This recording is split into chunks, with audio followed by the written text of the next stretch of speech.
Hello friends, welcome to my YouTube channel. Friends, today I am solving the question paper of computer science which is asked in senior computer instructor. Okay. तो friends, जो राजस्थान में senior computer instructor का अभी exam हुआ था 19 जून को, तो उसमें पैडोलॉजी के रिगार्डिंग जो क्वेश्चंस थे वो मैं प्रीवियस वीडियो पे सॉल्व कर चुका हूँ। अब इसमें जो टेक्निकल पार्ट कंप्यूटर साइंस के क्वेश्चंस हैं उनको सॉल्व कर रहे हैं विद एक्सप्लेनेशन। आप इनको अपने जो आंसर दिए उनसे मैच कर लेना, ठीक है। और मैं आशा करता हूँ आपके लिए बेनिफिशियल होगा। ओके, चलिए स्टार्ट करते हैं। तो इसमें क्वेश्चन नंबर 14 है, मैच द फॉलोइंग। इसमें आपको लिस्ट दे रखी है, इसमें मैच करना है। पहला कुछ पार्ट है, इसमें पहला स्टेटमेंट लिस्ट वन का, a method that is used to create an instantiation of a class. Second इसमें स्टेटमेंट है, a signal that something has happened to stop normal execution of a program. Third आपका है statement, a graphical image that is usually stored in a file. Okay, fourth statement है, converting one type of a value to another type is called. ये list one के statement हो गए हैं। अब आप देखिए लिस्ट टू के दे रखे हैं। ए पार्ट है बिटमैप, बी पार्ट है टाइप कास्टिंग, सी है एक्सेप्शन और डी है कंस्ट्रक्टर। तो फ्रेंड्स, आप जानते होंगे जब कंप्यूटर ग्राफिक्स में पढ़ा होगा कि अ graphical image that is usually stored in a file, तो ये आपकी बिटमैप होती है, ठीक है। ये तो बिटमैप होगा, तो इसका मतलब ए का थर्ड है, ठीक है। तो आप देखिए ये जो ऑप्शन दे रखे हैं ए बी सी डी, इसमें ए का थर्ड कहाँ है? तो देखिए सिर्फ एक ऐसा ऑप्शन है डी पार्ट जिसमें ए का थर्ड से मैप है। तो आप एक ही स्टेटमेंट, आपको सिर्फ एक ही इसमें स्टेटमेंट का करेक्ट आंसर आ रहा तो ये क्वेश्चन आप सॉल्व कर सकते हो, ठीक है। तो ये जो graphical image that is usually stored in a file is called bitmap, ठीक है। और आपको ये भी पता होगा converting one type of a value to another type is called, इसको टाइप कास्टिंग बोलते हैं, ठीक है। तो देखिए टाइप, ये आपका फोर्थ वाला जो है ये बी से कनेक्टेड होगा। तो देखिए फोर्थ वाला बी से कनेक्टेड है ना। तो डी ऑप्शन आपका यहाँ पे करेक्ट है। क्लियर? तो जब भी मैचिंग वाले क्वेश्चन आते हैं, इसमें आपको अगर एक भी स्टेटमेंट का करेक्ट आंसर आता है तो आप डेफिनेटली उस क्वेश्चन को कर लोगे। ओके, प्रीवियस क्वेश्चन का हिंदी में भी देखिए लिखा हुआ है, मिलान करें। तो हिंदी और इंग्लिश दोनों लैंग्वेजेस में था। तो आपको प्रेफरेंस करना कि क्वेश्चन जो है वो इंग्लिश में ही करना, क्योंकि इंग्लिश का जो हमेशा करेक्ट माना जाएगा, ठीक है। अगर किसी क्वेश्चन में कंफ्यूजन है या कोई मिस मैचिंग है तो इंग्लिश पोर्शन को प्रेफरेंस दिया जाता है, ठीक है। तो आप हिंदी में भी देख सकते हो। ओके, नेक्स्ट आपका क्वेश्चन है 15 number, hexadecimal numbers are a mixer of. तो जो हेक्साडेसिमल नंबर होते हैं वो किन चीज़ों का मिक्सर होते हैं? तो पहला ऑप्शन है octal and decimal numbers, B आपका ऑप्शन है binary and octal numbers, C आपका ऑप्शन है लेटर्स एंड डेसिमल डिजिट्स, और डी ऑप्शन आपका है बाइनरी एंड डेसिमल नंबर्स। तो ये बहुत ही इजी कंप्यूटर साइंस का क्वेश्चन था, आपका ये नंबर सिस्टम का है। तो हेक्साडेसिमल नंबर आपका क्या होता है? जिसमें बेस 16 होता है, तो उसमें 0 to 9 10 डिजिट यूज होते हैं, and capital A to capital F आपके 5 डिजिट्स यूज होते हैं, ठीक है।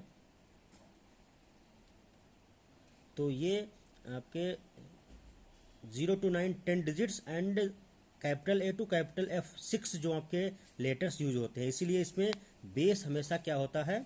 इसमें बेस 16 किया जाता है, ठीक है। ये बेस जो है वो 16 आता है हेक्साडेसिमल में, इसलिए आपका जो करेक्ट आंसर है वो है C option, letters and decimal digits. Okay, तो आपके जो 0 to 9 ये 10 डिजिट हो गए, ये 10 डिजिट हो गए, और capital A to capital F ये आपके हो गए 6, ठीक है। तो 6 लेटर हो गए और 10 डिजिट्स हो गए, इसलिए इसको 16 नंबर्स का टोटल, इसमें 16 बिट्स यूज होती हैं। ओके, इसका बेस 16 होता है। क्लियर? तो इसमें देखिए हिंदी में भी पोर्शन दे रखा है, हेक्साडेसिमल संख्या मिश्रण है। तो ये हिंदी और इंग्लिश दोनों मीडियम में आपका पेपर है। देखिए नेक्स्ट आपका क्वेश्चन है 16 नंबर का, कंसीडर द फॉलोइंग स्टेटमेंट। पहला स्टेटमेंट है, a child process that remains running even after it's parent process is terminated और completed without waiting for the child process execution is called an orphan. Okay, तो ये आपका orphan जो होती है process या ऑर्फन मैसेज होता है उसी का एक स्टेटमेंट दे रखा है, करेक्ट है। और दूसरा आपका स्टेटमेंट है a process that has completed it's task but still it shows an entry in a process table is called a zombie process. ठीक है, तो ये भी आपका स्टेटमेंट करेक्ट है।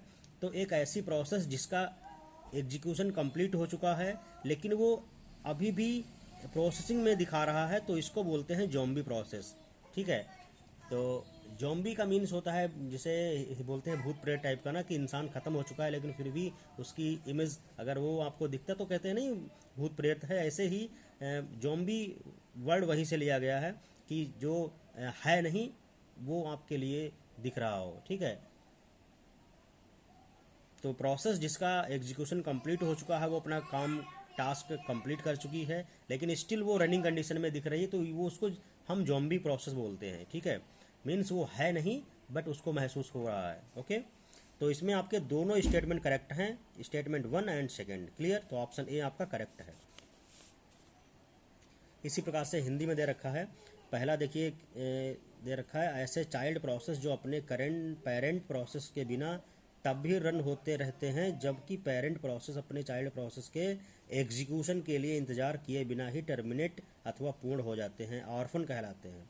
ठीक, और ये दूसरा आपका था ऐसे प्रोसेस जो अपनी टास्क खत्म कर चुके हैं परंतु फिर भी प्रोसेस टेबल में दिखाई देते हैं, ज़ॉम्बी प्रोसेस कहलाती हैं। ठीक है, तो इसमें ये ज़ॉम्बी प्रोसेस और आपका ऑर्फन मैसेज का डेफिनेशन दे रखी थी, इसलिए दोनों स्टेटमेंट करेक्ट हैं। ओके, अगला देखिए क्वेश्चन है आपका आर्टिफिशियल इंटेलिजेंस से, who is known as the father of artificial intelligence, AI.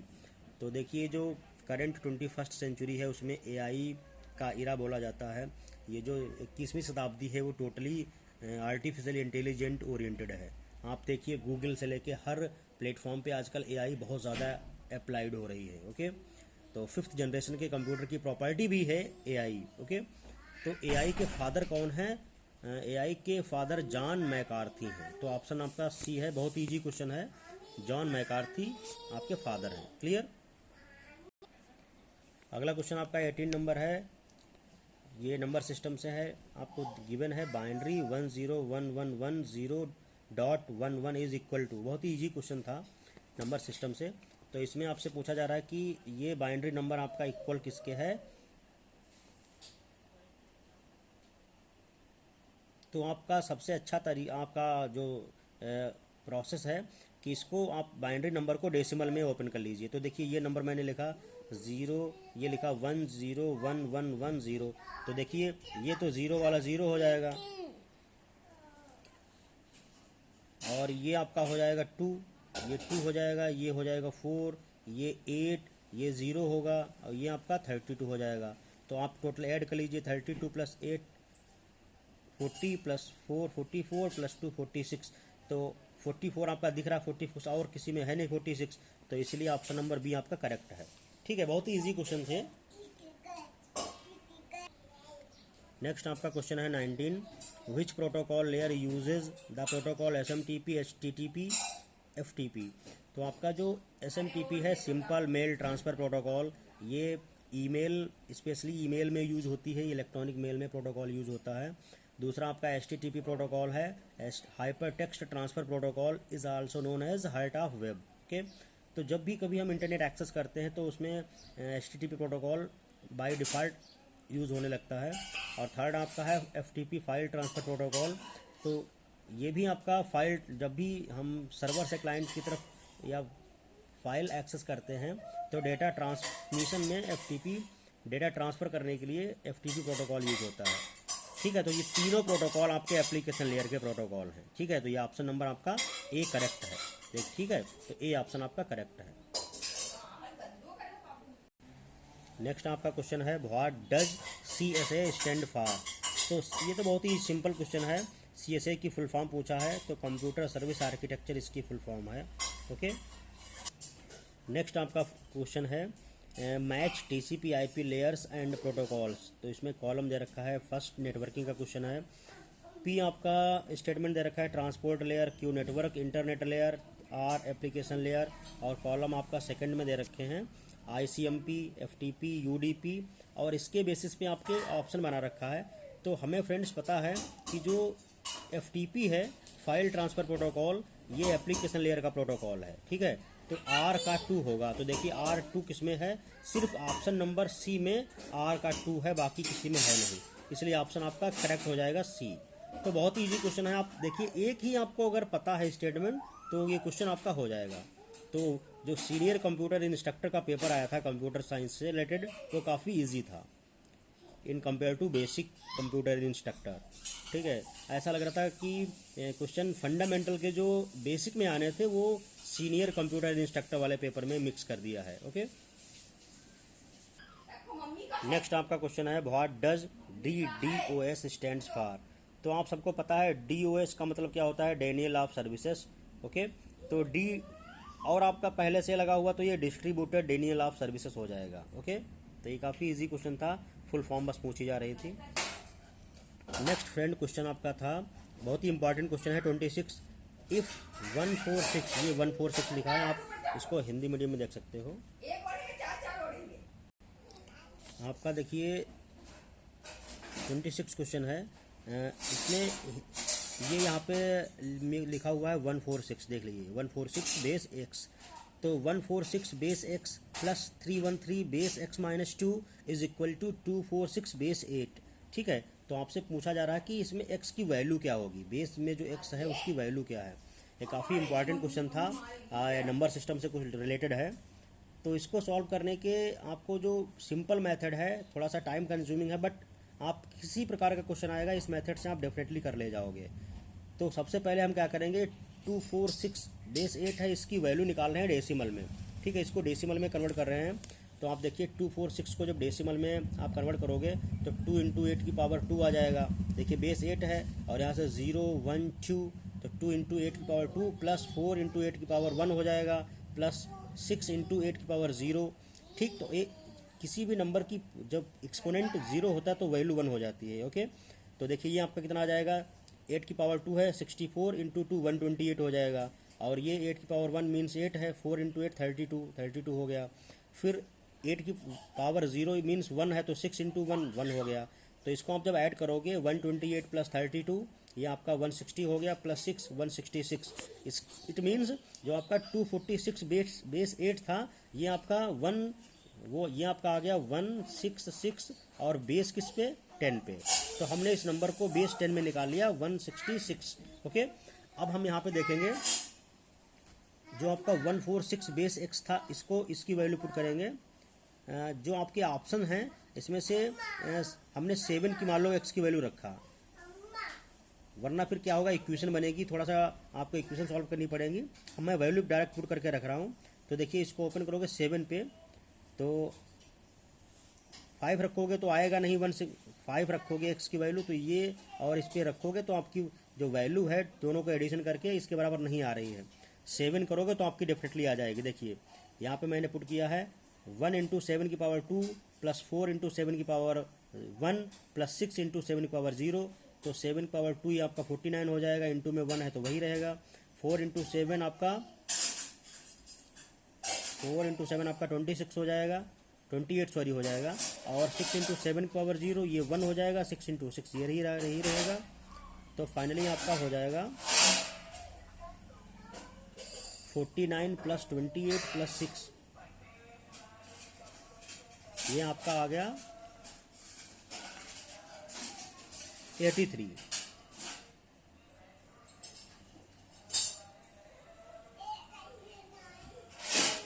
ये फाइनली आपका आ गया 83, और ये बेस 10, ठीक है, बेस 10 पे आ गया। इसी तरीके से आपका 313 लिखा हुआ है, इसको ओपन कर लोगे, ठीक है।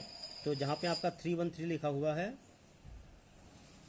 ये देखिए आपका 83 आ गया, और 313 को भी आप इस तरीके से ओपन करोगे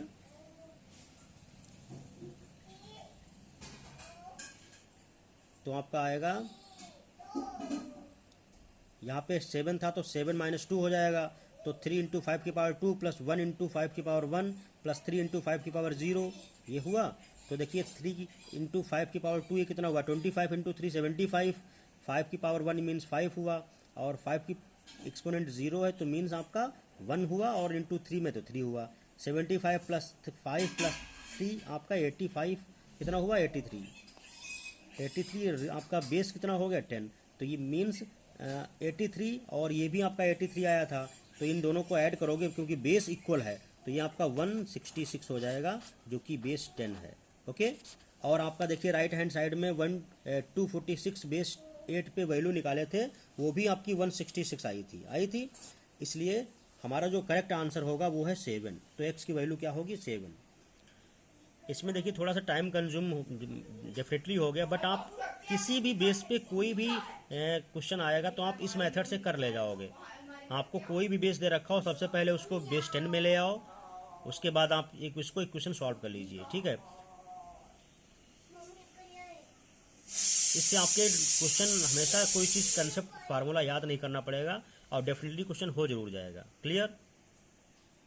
नेक्स्ट आपका क्वेश्चन है 28, which CSS property can provide to add an effect when changing from one style to another without showing flash animation और जावा स्क्रिप्ट। तो इसमें आपका जो ए ऑप्शन दे रखा है एसोसिएशंस, बी दे रखा है ट्रांजिशंस, सी है ट्रांजिस्टर और डी है नन ऑफ दीज। तो इसमें आपका जो आप CSS क्या होता है कास्केडिंग स्टाइल शीट, तो इसके लिए बी ऑप्शन का आपका करेक्ट है, ट्रांजिशंस होता है, ठीक है, तो ये करेक्ट है।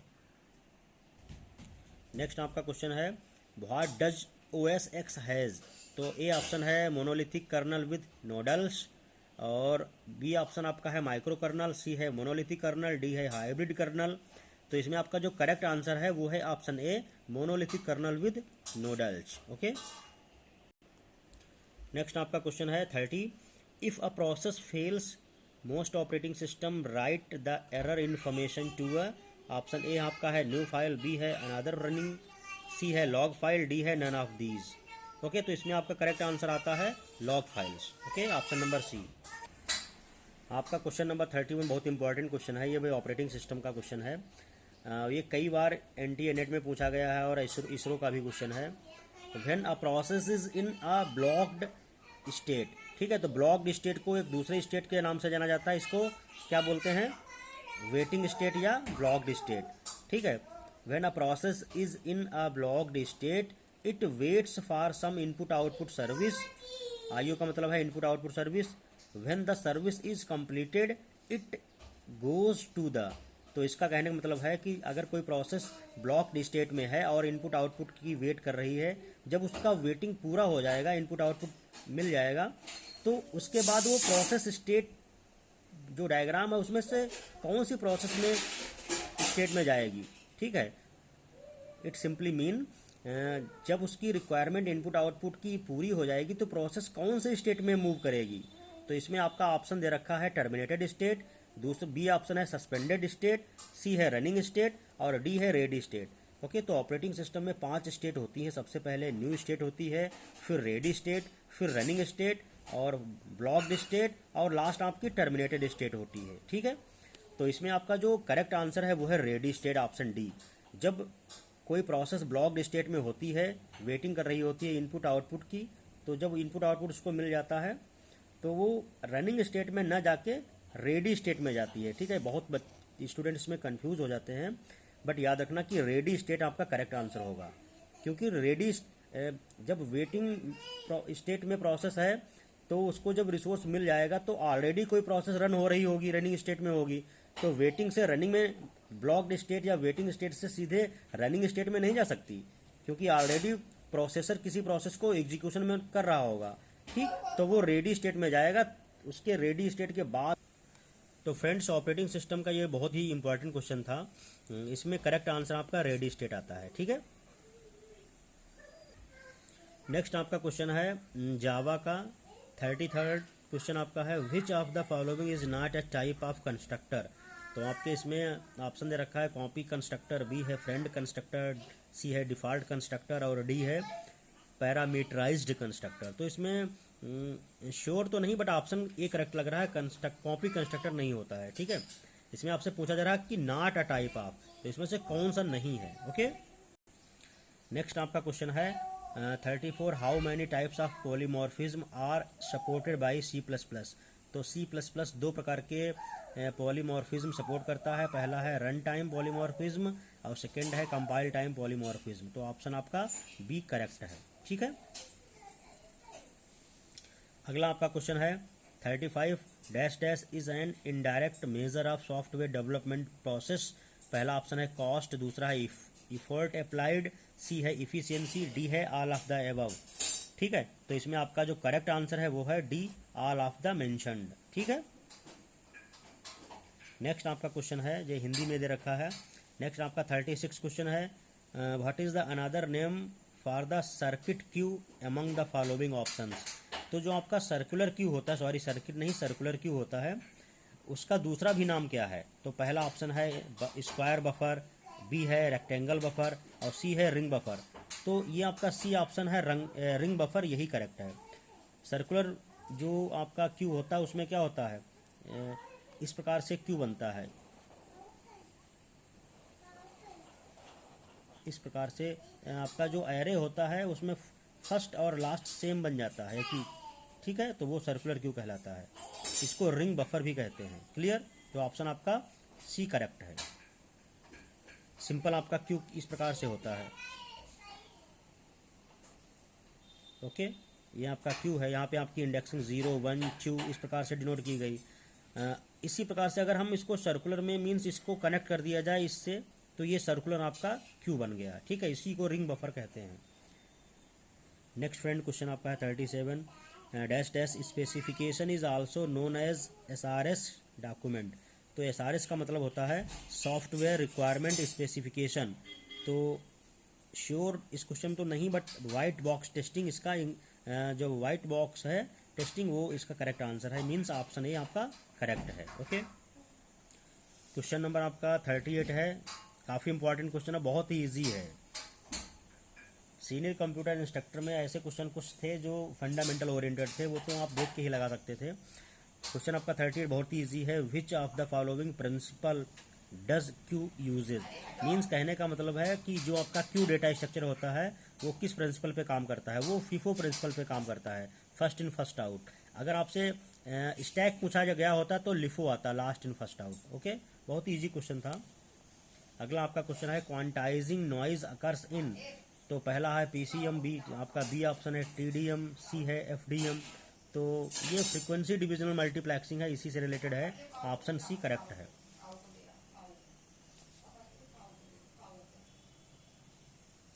अगला आपका क्वेश्चन है 40 register renaming is done in pipelined processors. तो इसमें आपका ऑप्शन ए दे रखा है as an alternative to register allocation at the compile time, और बी आपका है for efficient access to function parameters and local variable.